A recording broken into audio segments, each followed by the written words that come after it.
Muito bem, pessoal, sejam todos e todas muito bem-vindos. Eu sou o professor Hugo Fonseca e hoje a gente vai falar um pouquinho nessa segunda aula de Sociologia do primeiro ano. Nós vamos falar um pouquinho sobre o conceito mesmo de Sociologia, tá bom? Vamos tentar desvendar aqui em poucas palavras, de forma bem rápida, o que é Sociologia. Essa é a nossa pergunta. Bom, para a gente poder responder a essa pergunta, a gente precisa compreender algumas coisas.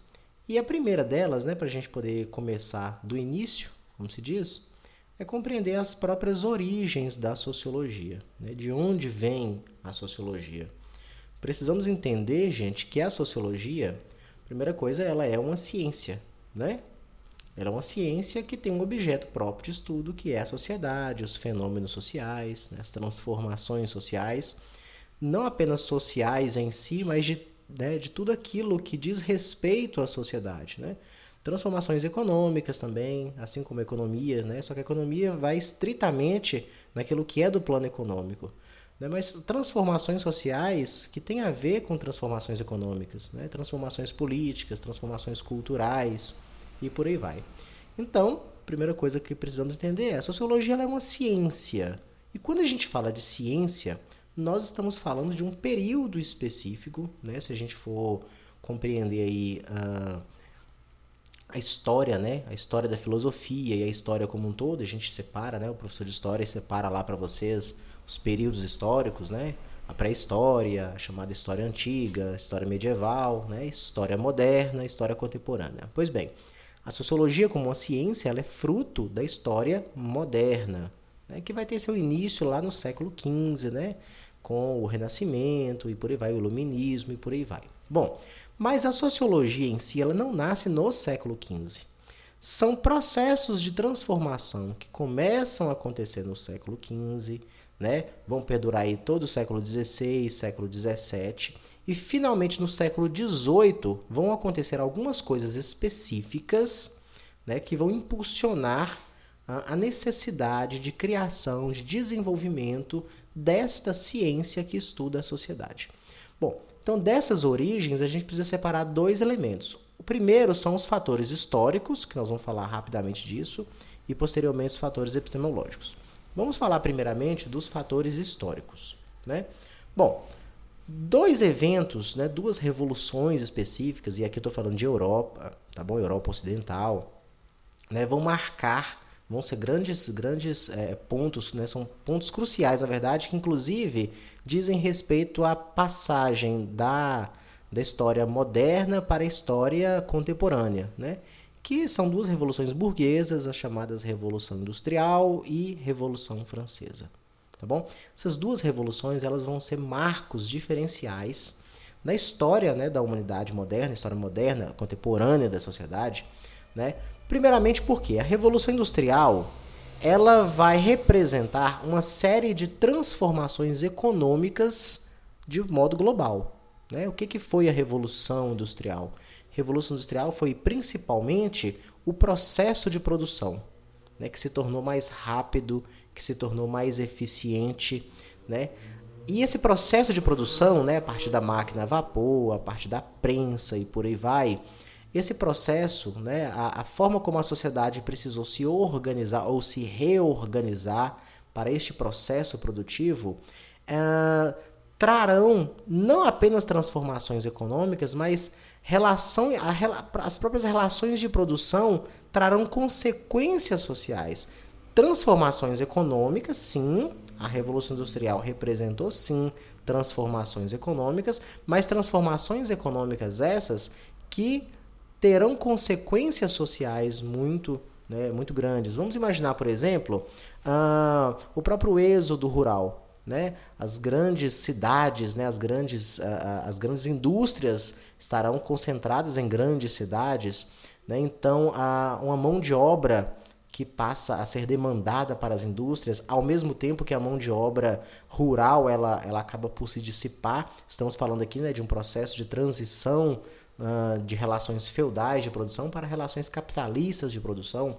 Então a gente vai perceber um êxodo rural, as pessoas se deslocando da zona rural para as cidades, E essa é uma das primeiras consequências sociais. Outras, nas cidades nós vamos ver uma grande massa de trabalhadores trabalhando 16, 18 horas por dia, né?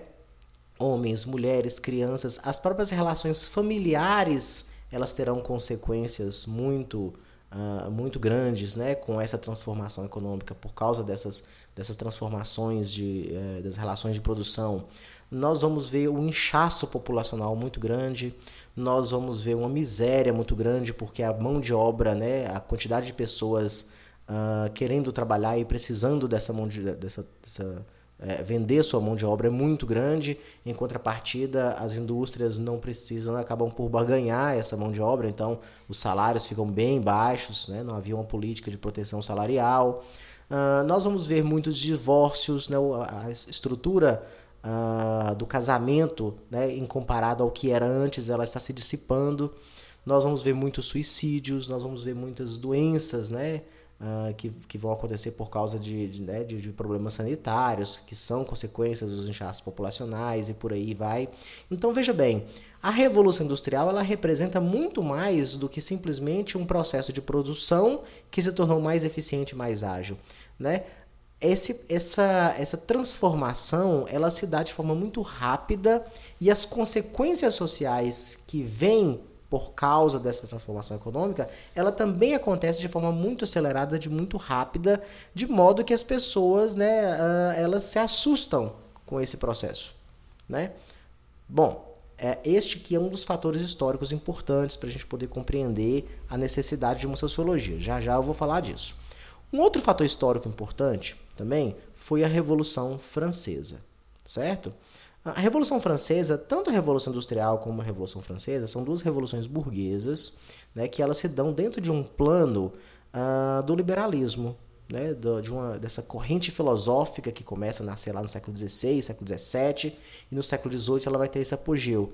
Né, uma filosofia liberal que está dentro dos quadros do iluminismo, que vocês vão estudar isso em história e em filosofia, né, de liberdade, de igualdade jurídica, né, do próprio poder político, né, está concentrado nas mãos de maior parte da sociedade, no caso aqui da sociedade burguesa, e não mais nas mãos de uma aristocracia, né, de uma nobreza e por aí vai. A Revolução Francesa, né, que obviamente aconteceu na França, ela vai significar um conjunto de transformações políticas muito fortes. Se a Revolução Industrial representou um conjunto de transformações econômicas, a Revolução Francesa vai representar um conjunto de transformações políticas, justamente por causa disso. Nós estamos falando de um poder político que ele está se dissipando das mãos, né, de uma aristocracia, de uma nobreza, e está passando às mãos de um conjunto maior da sociedade. Obviamente que não é totalmente da sociedade, né, porque será uma burguesia, né? Mas isso diz respeito à forma como o poder será distribuído, isso diz respeito à transformação de alguns conceitos filosóficos de uma filosofia política, né? O conceito de justiça, o que é justo, o que não é justo, o conceito de igualdade, o conceito de liberdade. Estamos falando aqui de liberalismo, né? Inclusive, o conceito de igualdade ele vai ser bastante debatido, porque para os liberais essa igualdade é uma igualdade jurídica, né? Todo mundo ser igual perante a lei. Né? Os socialistas, que também virão, né, como parte aqui dessa Revolução Francesa, terão uma conceituação diferente para essa igualdade, né? Igualdade de condições, igualdade material, igualdade econômica. Aí tem uma brigazinha aqui, né, de socialistas, liberais, sobre que igualdade é essa. É possível haver igualdade e liberdade ao mesmo tempo? Né? Será o conceito de propriedade acaba caindo aqui também, acaba sendo discutido aqui também, que vai ser bastante importante aqui para os industriais, para os burgueses industriais, né? Esse conceito. São duas revoluções, na verdade, que elas são irmãs, elas são gêmeas, né? Elas se abraçam, que foram bastante importantes. Veja, se nós estamos falando aqui com relação a fatores históricos de um conjunto de transformações econômicas e um conjunto de transformações políticas, todas essas transformações, tanto as econômicas quanto as políticas, terão consequências sociais importantes. Nós estamos falando de uma reorganização das relações humanas, uma reorganização das relações sociais, seja do ponto de vista econômico, né, da divisão social do trabalho, do trabalhar, do produzir riqueza, do produzir consumo e por aí vai. Nós estamos criando aqui uma sociedade de consumo, seja no quesito a representação, a participação política, a noção de igualdade, a noção de liberdade e por aí vai, como os seres humanos devem se ver um perante o outro, enquanto outros conceitos, né, de cidadão, de cidadania, perante o Estado, né, que o Estado também está se transformando aqui, né? Então, um conjunto de fatores históricos que vão causar na sociedade uma certa estranheza. Veja, nós estamos falando de uma sociedade que ela está saindo de uma organização, de uma estrutura feudal, né, Europa Ocidental, para uma outra organização, que depois nós vamos chamar de capitalista. Né?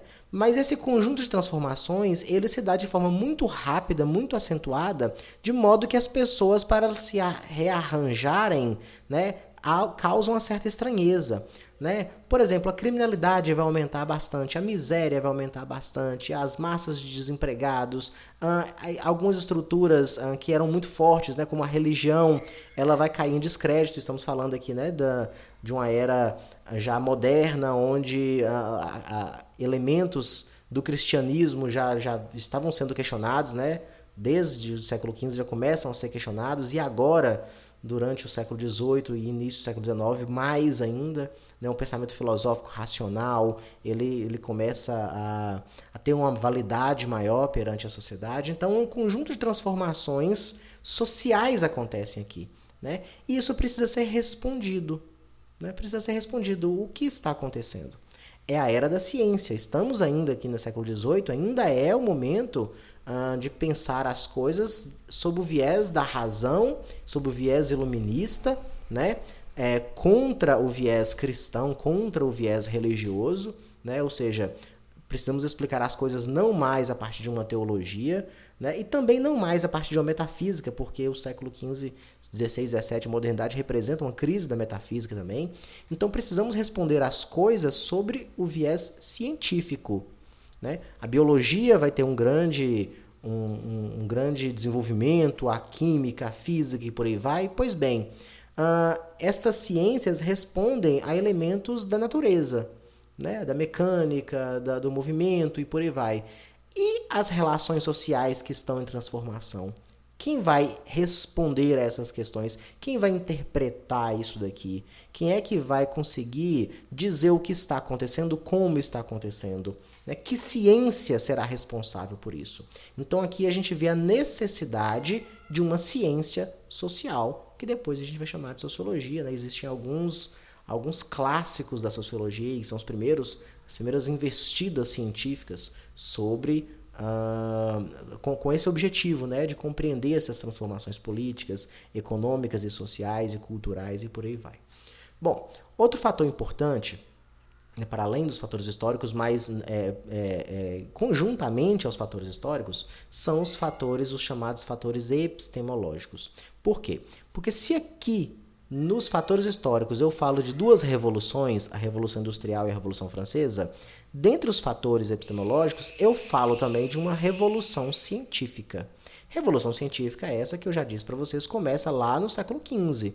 Né? Começa lá com o pensamento racional de Descartes, né? Os empiristas, o David Hume, o Locke e por aí vai. Né? A ciência está sendo colocada num pedestal, né? E finalmente essa ciência está ganhando a legitimidade de que necessita, o nascimento das ciências naturais, o nascimento das ciências humanas e por aí vai. E essa revolução científica ela vai ser bastante importante para que esse conjunto de transformações sociais seja compreendido a partir de parâmetros científicos. Certo? A partir de observação, a partir de método, a partir de rigor metodológico, a partir de teoria. Né? Vamos compreender aqui nas próximas aulas que as primeiras investidas da sociologia elas vão se dar muito de forma parecida com as ciências naturais.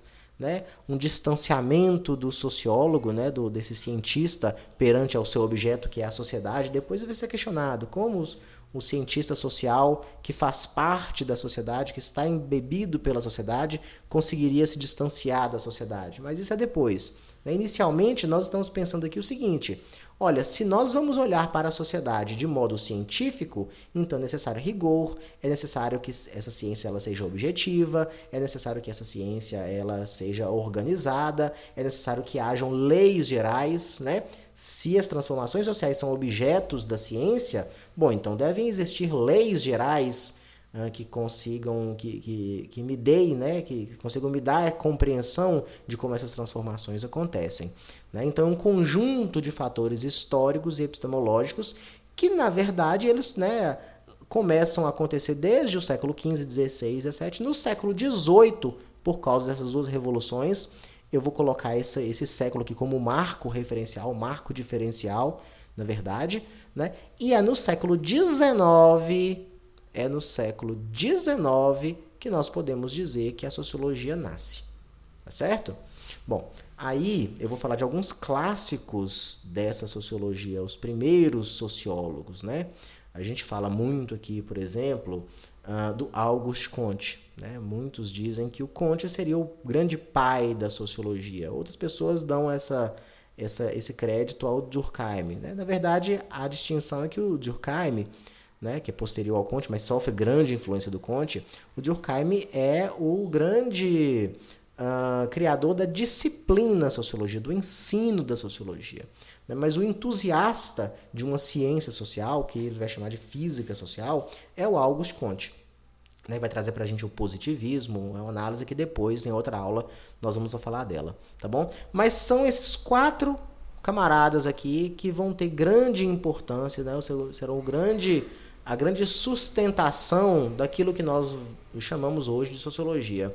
Talvez o Karl Marx, o Durkheim e o Weber sejam mais ainda porque, de fato, eles trouxeram método e objeto específico de análise e fizeram análises sociológicas. Né?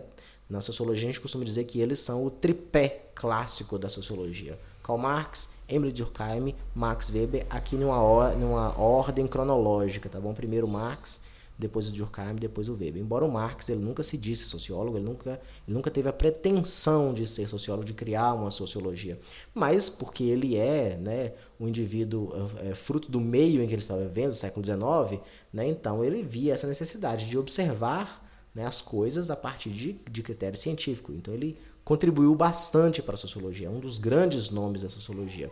Depois o Durkheim vai trazer uma organização diferenciada e finalmente o Weber numa era um pouco mais madura dessa sociologia, mas ainda assim sociologia clássica, porque vai ser um dos grandes nomes, né? Talvez o maior, para algumas pessoas o maior nome dessa sociologia clássica, tá bom? Mas nós vamos discutir esses autores aqui em outras aulas.